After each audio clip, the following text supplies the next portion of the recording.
निगरोध मृग the story of Nigrodha deer. Varanasi के वनों में कभी एक स्वर्ण मृग रहता था। उसकी आँखों रत्न सी चमकीली, सींग रजत की कांति लिए हुए तथा उसका शरीर अन्य हिरणों से अधिक बड़ा और सुंदर था। वह 500 मृगों का राजा था और उसे निगरोध राज के नाम से पुकारा जाता था। उसी वन में उसी के सदृश एक और हिरण रहता था। वह भी 500 मृग का राजा था। उसका नाम शाखा था। उन दिनों वाराणसी नरेश को हिरण का मांस बहुत प्रिय था।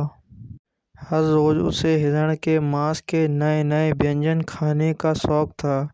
राजा के अनुचर इससे बहुत परेशान रहते थे, क्योंकि हिरण बड़े चौकन्ने और बड़ी तेज चौकड़ियां भर क्षण भर में आंखों से ओझल हो जाते थे। अतः एक दिन राजा के आदमियों ने प्रतिदिन हिरण के पीछे न भागने का एक निदान ढूंढ निकाला। उन लोगों ने वन में नगर को जाने वाली एक पगडंडी को छोड़ सारे को चारों तरफ से घेर लिया और ढोल बाजे के साथ वन केंद्र को बढ़ने लगे।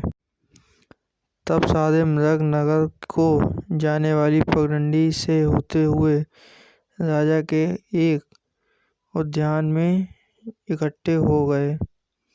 जैसे ही सारे मृग उद्यान में पहुंचे, लोगों ने उद्यान द्वार बंद कर दिया। उन्हीं मृगों के बीच 2 स्वर्ण मृग भी थे।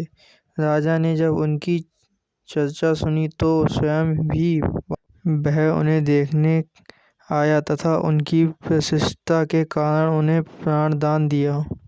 उस दिन के पश्चात जब भी राजा के अनुचर किसी हिरण को मारने आते तो उनके आगमन से डरकर हिरण जहाँ तहाँ भाग दौड़ करने लगते, जिसके कारण एक हिरण के स्थान पर अनेक हिरण मारे जाते या घायल हो जाते।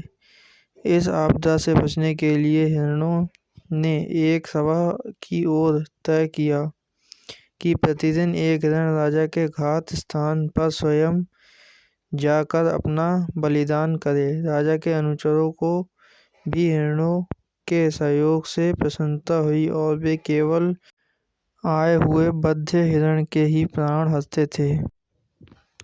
एक दिन एक मादा हिरणी की बारी आई।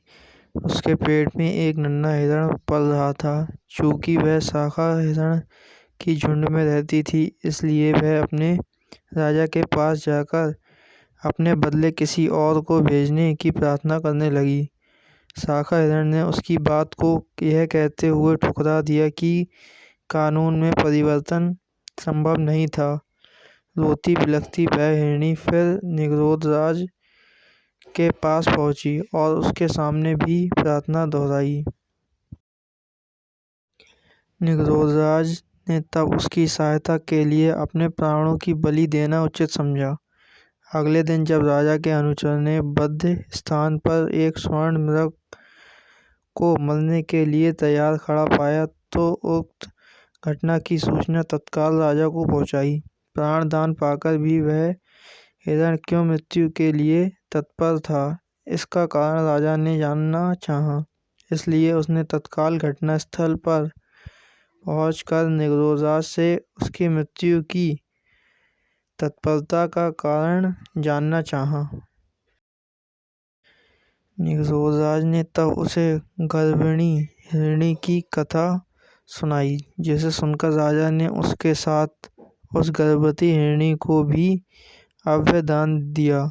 निगरोध ने फिर अन्य हिरणियों के विषय में पूछा कि उनके प्राणों के लिए राजा क्या कहना चाहेंगे। राजा ने तब कहा, उन्हें भी प्राणदान प्राप्त होगा। निगरोध ने पूछा, शेष जानवरों के प्राणों का क्या होगा। राजा ने कहा, उन्हें भी जीवन दान मिलेगा।